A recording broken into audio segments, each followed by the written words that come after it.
The year is 1889. A French novelist named Jules Verne has just published a book called Around the World in 80 Days. In the story, a wealthy English gentleman named Phileas Fogg bets that he can circle the entire globe in 80 days. He boards trains, he crosses oceans, he travels through India, Japan, America, and back to London. At no point in the entire journey does he require a passport to enter any country, because in 1889, passports were not required. They barely existed as a concept for ordinary travelers. Verne was not writing fantasy. He was writing the world as it actually was. 40 years later, that world was gone. Every border on Earth had a guard. Every guard demanded a document. Every document had been issued by a government. And every government had decided it would decide who could move and who could not. Nobody voted for this. Nobody debated it in Parliament. Nobody held a referendum. The most significant restriction on human freedom of movement in recorded history was introduced in a matter of weeks in August 1914 as a wartime emergency measure. And it never ended. This is the story of how the world went from Phileas Fogg to border queues in less than 30 years. And why the people who had the power to reverse it chose not to. The 19th century was moving in one direction on borders, toward fewer of them. As railway lines spread across Europe in the decades after 1850, the volume of people crossing national borders every day multiplied beyond anything border inspection systems had been designed to handle. A customs post built to process 50 travelers on horseback per day could not process 500 passengers stepping off a train without stopping commerce entirely. Governments had a simple choice: keep the checkpoints or keep the railways moving. They kept the railways moving. France abolished passport requirements at its borders in 1860. Other countries followed. By 1900, a person could travel across most of Europe without carrying any identity document at all.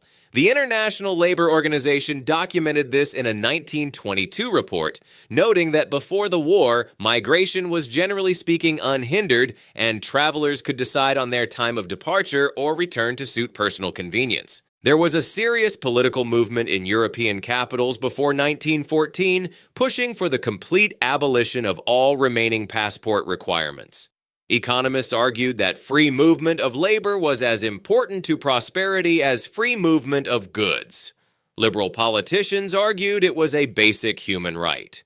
The arc of history in 1914 bent clearly toward a world where the concept of needing government permission to cross a geographical line would seem as archaic as needing permission to use a road. Then Archduke Franz Ferdinand was assassinated in Sarajevo on June 28, 1914, and within weeks everything changed. The speed at which the open border system of Europe collapsed in August 1914 is staggering. Within days of war being declared, France introduced mandatory passport requirements for all international travel. Germany followed, then Italy, then the neutral countries, Spain, Denmark, Switzerland. Countries with no direct involvement in the fighting introduced controls because the logic of the new system demanded it. Once your neighbors have borders, you need borders too, or your territory becomes a gap in the fence. Railway stations that had moved thousands of cross-border passengers daily without any documentation process were suddenly managing queues that stretched through platforms and onto the pavement outside. Workers who had crossed between France and Belgium for employment every week for years arrived at borders they had never previously noticed and were turned back. Families separated by national lines could no longer visit without government papers. Nobody at the time thought this was permanent. The language used by every government introducing these measures was the language of emergency, temporary measures for temporary times. When the war ended, the old world would return. The war ended in November 1918. The old world did not return. In 1920, the newly formed League of Nations convened a conference in Paris specifically to address the question of post-war travel restrictions. The mandate of that conference was not ambiguous. It was written clearly in the founding documents. The goal was to restore pre-war freedom of movement. The conference delegates wrote in their own proceedings that travel restrictions were a serious obstacle to the resumption of normal economic life across the world. The people running the conference in 1920 agreed that the passport system was damaging the world economy. They convened specifically to get rid of it. They failed. What came out of the 1920 Paris Conference was not the abolition of passports. It was the standardization of them. Instead of agreeing to phase out document requirements, the delegates agreed on what the documents should look like. The British passport format became the international template, a small booklet, a photograph, a government seal, 32 pages of blank space waiting to be filled with the stamps of other governments deciding whether to let someone through. The format agreed in Paris in 1920 by people who thought they were designing a temporary document is the format of the passport sitting in a drawer somewhere nearby right now. Follow-up conferences in 1926 and 1927 discussed simplification. They produced more standardization. The 1930s brought not abolition, but tightening. The Second World War ended any remaining possibility of returning to pre-1914 conditions. By 1945, the passport system was so embedded in the administrative infrastructure of every state on Earth that questioning it had stopped occurring to anyone. The temporary measure had become invisible, and invisible things do not get repealed. The historian John Torpy spent years documenting why this happened. His conclusion, published in The Invention of the Passport in 2000 by Cambridge University Press, was that governments emerging from the First World War had discovered something they had not expected to find. They had discovered how useful controlling movement was. Intelligence services that had built operational structures around passport information during the war were not willing to surrender those structures in peacetime. Interior ministries that had staffed up to manage border controls had no institutional interest in managing them down. Passport fees were generating revenue.